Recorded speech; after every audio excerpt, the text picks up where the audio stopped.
حدیث دی پیش کی چې دا څلور وړه خبرې پکې راغلي وي دا غزو دا میدان کم حدیث دی چې دا څلور وړه خبرې پکې وي صحیح ده چې لسو حرکتونو کې رفع الیدین ثابت دی په 14 حرکتونو کې ممنوع دی بیا په دې لسو حرکتونو کې چې ثابت دی نو ثبوت په ضمن د سنت کې دی فرض او واجب کې نه دی او په دې 14 کې ممنوع دی نو حرام دی یا مکروه تحریمی دی یا مکروه تنزیهی دی یا بدعت دی هر یو چې لګي په دې دا ټول ممنوع دي دا څلور خبرې په کوم حدیث کې راغلي موضوعي کې نشته صحیح خلا په ځای پرې د تینه ویریګه ما ګوره نو اوس خو دې دا خبره زده کړه چې اجمالی په دې خبره پوه شي نقض تفصیلی اوس دا دی چې په صغرا اعتراض راشي یا په کبرا اعتراض راشي دا په قیاس اقترانی کې په قیاس اقترانی او په قیاس استثنایی کې یا په وضع د مقدم اعتراض راشي یا په رفع د تالی اعتراض راشي یا په وجه د ملازمه نو ګوره اوس وبي قیاس اقترانی پیش کړو رفع الیدین عند الرکوع سنت دی ولی سنت دی دلیل دا دی چې رفع الیدین عند الرکوع په حدیث ثابت دی دا صغرا او هر شی چې په حدیث ثابت وي دا سنت وي د کبرا نو رفع الیدین عند الرکوع سنت شو دی نتیجه نو ته په دې صغرا اعتراض وکړه صغرا دا و چې رفع الیدین د وابیانو رفع الیدین ثابت دی د دې عند الرکوع خپل رفع الیدین مراد دی چې دا زمونږ رفع الیدین په حدیث ثابت دی دا صغرا دی نه منم ستا د رفع الیدین څلور جزء دي ستا په دعوه کې څلور جزء دي او دا څلور وړه په یو حدیث کې نشته داسې حدیث نشته چې د وابي دا څلور وړه خبرې پکې راغلي ګوره په صغرا اعتراف شو کنه کبرا څه شو هر شی چې په حدیث ثابت وي هغه سنت وي نو په دې کبرا اعتراض وکړه د سجدو رفع الیدین په حدیث ثابت دی کم دی چې ته ورته سنت وایي بیت المقدس ته لمونځ په حدیث کې ثابت دی کم دی چې ته ورته سنت وایي بول قائما په حدیث ثابت دی خو سنت ورته نشو ویلی دا په کبرا اعتراض په صغرا اعتراض یا په کبرا اعتراض دا په قیاس اقترانی کې او په قیاس استثنایی کې په وضع د مقدم اعتراض وکړه لکه همدا د رفع الیدین مسله په قیاس استثنایی کې جوړه کړه داسې ووایه چې لو كان رفع اليدين عند الركوع في الحديث ثابتا لكان سنة لكن المقدم حق فالتالي مثله همداسې به وایي وابي خو په دې نه پوهېږي خو زه ورته چل ښیم قیاس استثنایی په دې طریقه باندې دوی پیش کوي شي چې رفع اليدين عند الركوع في الحديث ثابت لو كان رفع اليدين عند الركوع في الحديث ثابتا كرفع اليدين عند الركوع په حدیث کې ثابت وي د مقدم شابه لكان سنة نو دا به سنت وي د تالي لكن المقدم حق فالتالي مثله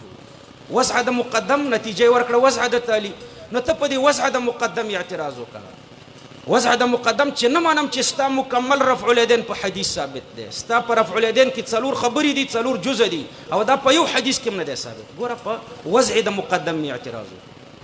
دویم په دلیل د ملازمه اعتراض کوم چې ته وایې چې لو کان رفع الیدین عند الرکوع فی الحدیث ثابتا لکان سنة نو ته د ثابت او د سنت په مابین کې تلازم راولي او دا تلازم نشته هر ثابت سنت نه د سجدو رفع الیدین ثابت دی او سنت نه دی ګوره دا په دلیل د ملازمه اعتراض شو په طریقې پوه شوي په وضع د مقدمه مې اعتراض شو او په دلیل د ملازمه مې اعتراض راغی خدا بعضې طالبان موږ د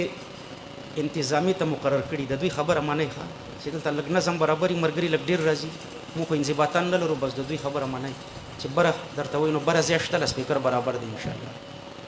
لږ درس به په اسانه طریقه باندې ویلی کېږي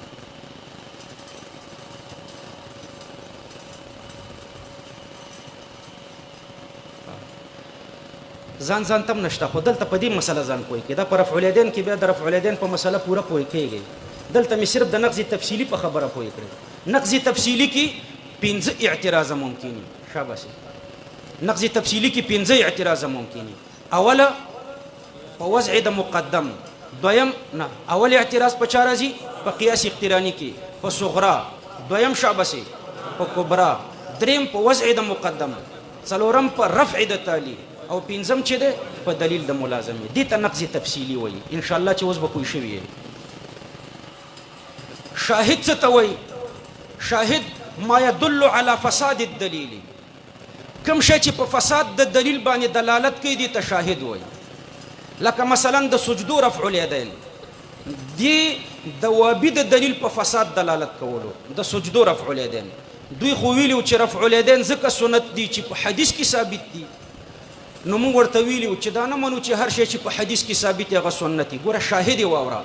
د سجدو رفع الیدین په داسې حدیث ثابت دي چې سند د بخاري دی پوه شوې د سجدو رفع الیدین دا شاهد شو که نه شو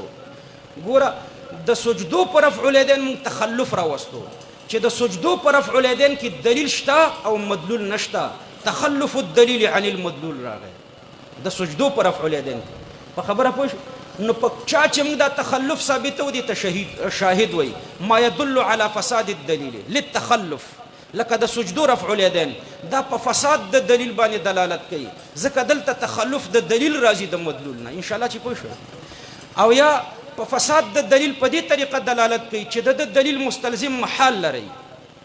لکه مثلا د ویلو چې د سجدو رفع الیدین په حدیث کې ثابت دی او کوم شی چې په حدیث کې ثابت دی هغه سنتي